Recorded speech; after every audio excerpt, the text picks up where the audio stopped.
اپنے معاملات اللہ کے سپرد کیا کریں۔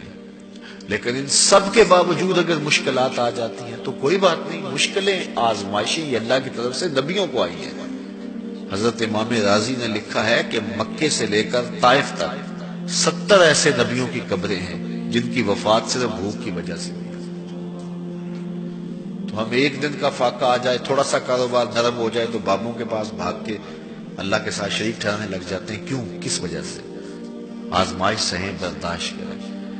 تو اوپر نیچے یہ دن بدلتے رہتے ہیں، دن پھرتے رہتے ہیں، ہر وقت جو ہے کہ جادو ہو گیا، ٹونا ہو گیا، سایہ ہو گیا، بندش ہو گئی، ہر وقت اسی چکر سے ہم نکلتے نہیں ہیں۔ اللہ پر توکل رکھیں، وہ رزق دیتا ہے، وہ رزق تنگ بھی کرتا ہے، وہ رزق کشادہ بھی کرتا ہے، بندوں کو آزماتا بھی ہے، بندوں کو ڈھیل بھی دیتا ہے۔ اس کی ڈھیل سے بھی ڈریں اور اس کی آزمائش میں بھی پورا اترنے کی کوشش کریں اور اسی کے حضور دامن پھیلائیں۔ جب مشکلیں آ جائیں تو مصلح بچھا لیں، گھر کے بچوں کو بھی کہیں کہ یہ مشکل آ گئی ہے، لگتا ہے اللہ ناراض ہو گیا، چلو مصلح بچھاؤ۔ اگر بیٹیاں بھی نماز پڑھ رہی ہوں، نوافل ادا کر کے رب کے حضور دعا مانگ رہی ہوں، بیٹے بھی دعا مانگ رہے ہوں، چھوٹے چھوٹے بچے بھی دعا مانگ رہے ہوں، تو کیا اللہ خالی موڑ دے گا؟ تو زیادہ سے زیادہ نیک مجالس کے اندر شامل ہو جائیں۔ تو بالخصوص میں اپنے پیر بھائیوں کو پابند کرتا ہوں کہ آپ اپنے گھروں میں بھی پابند کریں، کسی بابے کے پاس نہ جائیں۔ یہ بڑے گندے لوگ ہیں، یہ سامنے اب چیزیں آ رہی ہیں، بڑے گندے اور غلیظ قسم کے لوگ ہیں، ان کی نظروں میں غلاظت بھری ہوئی ہے، اور جو ہے وہ لوگوں کے ہجوم سے کبھی متاثر نہ ہو کہ فلاں وہاں سے اتنے لوگ جا رہے ہیں۔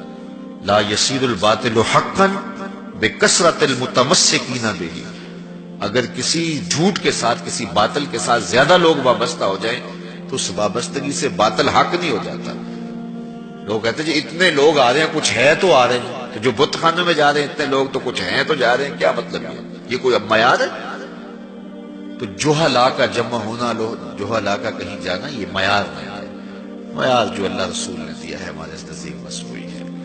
تو جب کوئی مصیبت بنے، مصلی بچھا کے دعا مانگو اللہ کی بارگاہ میں، نوافل پڑھو، صدقہ کرو، خیرات کرو، منت مان لو، روزوں کی منت مان لو، نمازوں کی منت مان لو، صدقہ کرنے کی منت مان لو، اور اللہ کے نیک بندوں سے جا کے دعا کرواؤ۔ غریبوں میں آپ رزق بانٹو، اس سے برکت ہوگی، اس سے پریشانیاں دور ہوں گی۔ رزق کم ہو گیا ہے تو غریبوں کو دو، لگتا ہے غریبوں کو دو گے تو اور کم ہوگا، نہیں، جب دو گے تو اللہ کے سچے وعدے آپ کو نصیب ہوں گے اور آپ کو برکت نصیب ہوگی، اس کے راہ میں دینے سے کم نہیں ہوتا ہے۔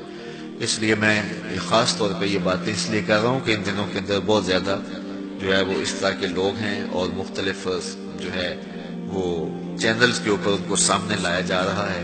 ان لوگوں سے اپنے دامن کو چھڑائیں اور صالحین کی صحبت کو اختیار کریں۔ صالحین کی صحبت سے آپ کو نور ملے گا، روشنی ملے گی۔ آزمائش ٹل جاتی ہے تو پھر بھی، ورنہ اس میں استقامت کی توفیق مانگیں، چونکہ جو بلا پر صبر کرتا ہے اسے بھی اجر دیا جائے گا۔ صحیح حدیث میں آتا ہے کہ اہل بلا کو قیامت کے دن جو صلہ دیا جائے گا تو دوسرے لوگ آرزو کریں گے کاش ہمارے جسم کو لوہے کی کینچیوں سے کاٹ دیا جاتا۔ تو یہ جو تکلیفیں آتی ہیں یہ گناہ اس سے جڑتے ہیں، اس سے درجے بلند ہوتے ہیں، اس سے اللہ کی قربت نصیب ہوتی ہے۔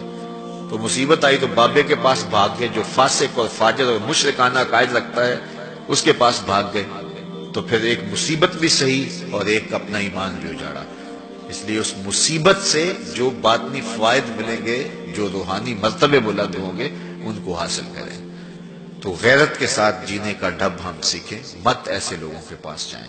اللہ آپ کو مجھے اپنی رحمتوں کے سائے میں رکھے۔